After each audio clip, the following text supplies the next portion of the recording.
Hey guys, Joe Teti and Yo, Comstock. getting back onto the knife. So, man, oh man, I think it goes without saying, Dale and I can talk a lot about combatives together. Dale's got a lot of experience, but we're going to focus right now on the knife. Quick announcement, I've got some brutal fight-ending moves. They're pretty ugly, but you're going to want to know these. It's yours for free from the link in the description below. Okay, back to our video. First things first, do you carry a folder or do you carry a fixed blade? Well, 90% of the people, including myself, I carry a folder on me every day. Matter of fact, here's mine right here. It's Benchmade, pretty lightweight. Blade's about 3.5 inches long. Dale's got, there you go. I think that's a Benchmade, yeah. Yep. So we both carry Benchmades. That's good. We're not wrong on that one. So he's got a little bit bigger of a grip than mine, which I like. But anyway, so most people are going to be carrying folders. Chances are you're not going to be carrying a blade like this. This is a rubber training knife, it's a K-bar. However, one thing about a fixed blade knife, you don't have to deploy it and get the blade out, which saves time. Now, there's different schools of thought, and Dale and I were just talking about this, and we're going to talk about it on camera. So, like, how big does the blade have to be? A lot of different schools of thought on this. I've read and heard and been told by a doctor, 3.5 inches will get to a vital organ, okay? Meaning the tip of the blade is going to nick the heart, nick the lungs, something like that. That's not where you want to be. I want to punch a hole through one side and out the other. These blades, like what Dale and I carry, are extremely sharp. I actually have some serrated edges on this, which is great for getting through tendons. They're great for slashing, but understand in a knife fight, slashes manage the fight, stabs end the fight, okay? You're not really going to slash somebody to death unless you get a carotid artery shot. So let's talk about cuts and bleeding and things like that. So you were mentioning earlier that you're not going to go into a knife fight with the mindset that you're going to get cut. But the reality is this: anytime there's a knife fight, a stabbing, there's always two sets of blood: the victim and the attacker's blood. Everybody gets cut in a knife fight. And to your point, you mentioned earlier, was a lot of times it's because the way you hold a knife, you end up cutting your own fingers because you don't have a good grip on it. Or just trying to wield the knife, you end up stabbing yourself in the hand. I got some great stories, man. So I was trained, for the most part, how to use a knife in the Army, right? I went through a survival evasion resistance course, actually back in the day with Gary O'Neill. If you guys ever have an opportunity to look up Gary O'Neill, he's got a book called American Warrior. He's actually my military mentor.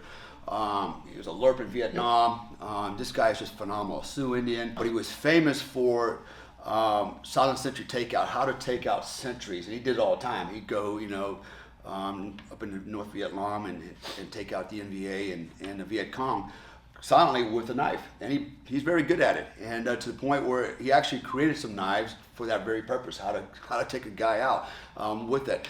He actually had an interesting story. He showed me a scar down his forearm where he grabbed the guy by the nose and he drove the knife through the guy's neck, and it overextended, went all the way through, and he drove the knife into his own bone, into his arm, and basically got it stuck and couldn't get out. So he's got this NVA guy hanging from his arm with his knife, and he's trying to undo it and trying to keep this whole situation quiet, right, not get compromised. But phenomenal guy. Again, I'll throw a plug in for him. He's a good friend of mine, Gary O'Neill. But I was out there with Nick Rowe, Colonel Nick Rowe, the guy that wrote the book 5 Years of Freedom. He was a Vietnam veteran, POW, Green Beret, and so that was where, really that's where I got my introduction on knife fighting and knife fighting techniques. And we'll demonstrate that later in some of the others, when we do some demonstrations. Your technique versus what I was taught. I also trained with some other guys out there, Bruce Siddle, on some of these techniques. So they're tools for the toolbox. I'm of the mindset, keep it simple, stupid, right? The KISS concept. And reality is, if you want to be a great knife fighter, you can go through these. The Filipinos are very good at it. They have all these different schools but it takes a long time to master knife fighting, right? And for the average layman, you don't have that kind of time, right? And that's what we're going to talk about a little bit here. What can you do? Some simple stuff. And by the way, getting in a knife fight is not about, let me fight this guy and take him out till I win. The knife is nothing more than to help you break contact and escape and get to your gun or to your car or to safety. You do not ever want to get in a knife fight, ever, if you can help it. And if you do just what you got to do, just enough to get away and live and fight another day. So that's my mindset. You know, I live in Indonesia. They love using machetes over there on each other and knives because actually the only people allowed to have guns are, you know, the police, the military, and the bad guys. You know, the citizenry, no. And so they're on their own. And so most people, you know, they rely on their knives to defend themselves. So a lot of that going on over there. And I can tell you, I've seen enough, man. I mean, it's pretty brutal. Getting cut is a bad thing. And like you said, you know, slashes are not going to necessarily kill you unless you hit a major artery. It's the stabbing. So you said 3.5 inches. You know, and that would make a lot of sense. It doesn't take much to penetrate the sternum and hit the heart. I was always told roughly 6 to 8 to 10 inches is what you want penetration, not only with a knife but also with a bullet. Right. And why? Because you want to be able to not just only puncture the organs, you want to pierce it, right? Go through and through. So even a stab in the heart, ideally you want it to go through the heart as much as you can, right? And shut that sucker down. I'm sure with this knife right here, I'm gonna do a lot of damage, right? I'm gonna stab you in the throat, the neck, the carotid artery. I'm gonna stab you in the pelvic region, the groin. I'm gonna make things bleed. I'm gonna cut you between the thigh and the femoral arteries. If you know what you're doing and you know where the target areas are on the body, this little knife of itself can be very deadly, right? Absolutely. And look, you know, you've heard of the old saying, death by 1,000 cuts. If I cut you enough times, long enough, you're gonna bleed out, right? So, you know, these are tools, and what we talk about is tools and techniques. We're gonna talk about various tactics, how to employ an edged weapon for self-defense, because you don't want to use it for offense. I mean, even Joe, you know, he gave his story about, you know, he was in self-defense mode. It's like, oh shit, you know, guys got me, my gun fell down, I got nothing left but a knife to fight with, you know, and I'm pretty sure you were probably in oh shit mode. You know, this is, you know, in full defense mode. Absolutely. But you didn't give up, and you know, and you started to impose your will. You had to, because you ended up on top of the guy. You know, and here's where people make the mistake. And this is the difference between really a warrior, you know, and a non-warrior. A lot of people would have ended up on top and then would have backed off and go, okay, I'm not going to kill you if you don't kill me. Remember the movie, was it Saving Private Ryan with a German? Oh yeah, up in the room. Yeah. And the guy was trying to negotiate with him as the German was trying to stab him. That's really what happens. Yeah. You know, guys trying to negotiate, like, hey, let's time out for a second. Let's talk this out, man. If you don't say nothing, I won't say nothing. You know, That's not how it works. When you have a guy on you that's going to kill you and want your ass, he's going to kill you. This guy here, you know, he had no choice but to fight for his life, and so he wasn't going to. It was you or him. And same thing for you, right? So you have that warrior mindset. You have to impose your will, and you have to see the job through. You know, you can sort all the all the emotional stuff out later on. Exactly. Just live through this so that you can do that later, right? And you'll negotiate that later on. So good points on the knife for sure. And we'll talk about these different techniques here in a little bit. And what that taught me, Dale, to be honest with you, is up to that point, my skills, and I'll look it right in the camera and tell you, my skill level with this tool, and this is a tool, was from 1 to 10, probably a 2. I could hold a knife and kind of go through the motions and look like I was painting a painting, but I really had no technique. And hence a lot of times when you hear people getting in knife fights, you know, a lot of times they do one of these, right? And that's exactly what I had, because that's how I had to deploy my knife. Now I don't. But yeah, I was running on minimal technique, but I was running on, you know, pure octane adrenaline. He was a bad guy.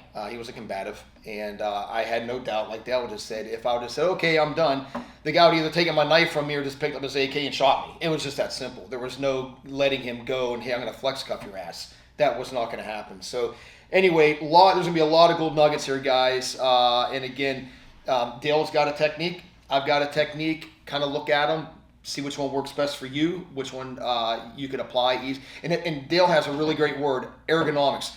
Everybody is built differently, right? Tall, lanky, skin, short, fat. You know, that has a lot to do with the way you fight.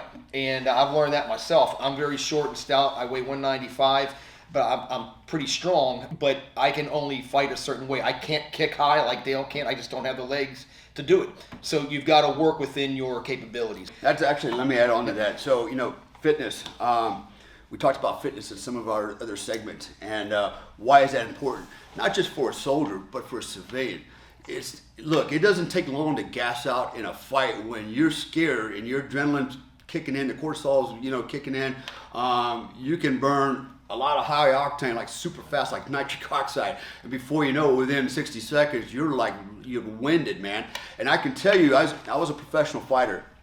And I won a lot of my fights, not because I had better skill or better technique than my opponent. I just had more gas in the tank because I had more cardio. And I would just outrun them. And eventually just, you know, eventually I would win just because of my stamina alone, because I always outperformed them in that regard. And so, you know, your case, I mean, you can, you know, I wasn't there, but I would imagine with all that gear on you, rolling around, the adrenaline dump, cold weather, I would be willing to bet, and you're in great shape. If this guy runs, you know, ultra marathons and Ironman contests. Just 2 weeks ago, he just out of the whim, I'm gonna just jump in and do one. He did it. That's the kind of shape Joe's in. That hurt though. But I bet you doing it again. But I bet you money that 1 minute, a minute and a half you were rolling around with that dude was probably gassed you out. Dude, I actually, it's funny Dale said that. When we came back, we did our AAR, and I remember I cleaned my weapon, cleaned my kit, ate, and I think I slept for 14 hours. See?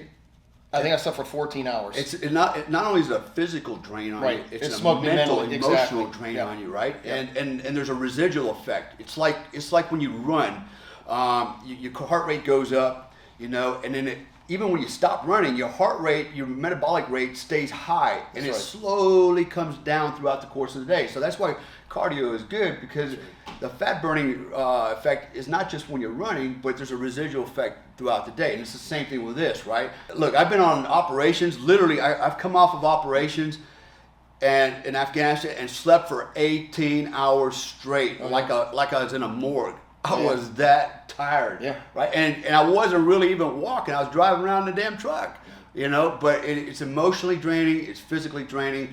And you know, it'll take its toll on your body. So just imagine if you're a guy that's a couch potato, okay, and you know, what I call office dweller, you're not really going to the gym or doing anything, and you find yourself in a knife fight, okay? Yeah, you're gonna be in a world of doo-doo if you don't have any cardio. That fight probably ain't gonna last long, and it's probably not gonna go in your favor. Right. So look at our videos on some of our gym talk. There'll be more of that down the road. We'll talk a little bit more about cardio. We'll talk about being a hybrid, what do you call it? Hybrid athlete. That's a new term. Athlete. We didn't come up with that, just a new term, hybrid athlete. You know, be well-rounded, man. And this is, we're living in a very dangerous and feral time, you know, in America, in the world, in fact, but particularly in America right now. I mean, just watch the news and see what's going on. People have lost their minds, man.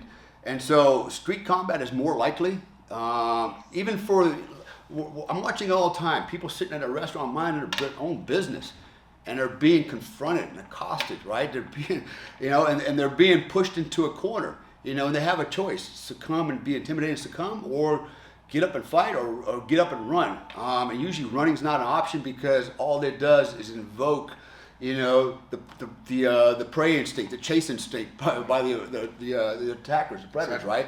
So, you know, this is the world we're living in, and then if you're not prepared for it, you know, you're probably going to succumb to it. So think about yourself, think about your family, think about what could possibly happen, and don't be the guy or the girl sitting around going, "Oh, it'll never happen to me," because you know what? You're exactly the person it's going to happen to. Exactly, because it's like you walk around with a billboard on your back. It says, "This guy's easy. He's a victim. She's easy. She's a easy victim." target. It's all in it's the way you carry yourself. You know, it speaks volumes about you, and you don't even know it. But everybody else, especially as predators, can see that. That's right. We can see that. Guys, a lot of gold nuggets here. We're going to recock, do some more videos. If you like what you see, start ringing that bell. Ka-ching. Hey, I hope you learned something from this video. Remember to click on the link in the description to get access to those free lethal fight ending video lessons before it's too late. Thanks for watching our video lessons here at TRS Direct. Hit the like button down below and consider subscribing to our channel here on YouTube. Hit the bell icon and we'll send you a notification when there's a new lesson available. Thanks again for watching.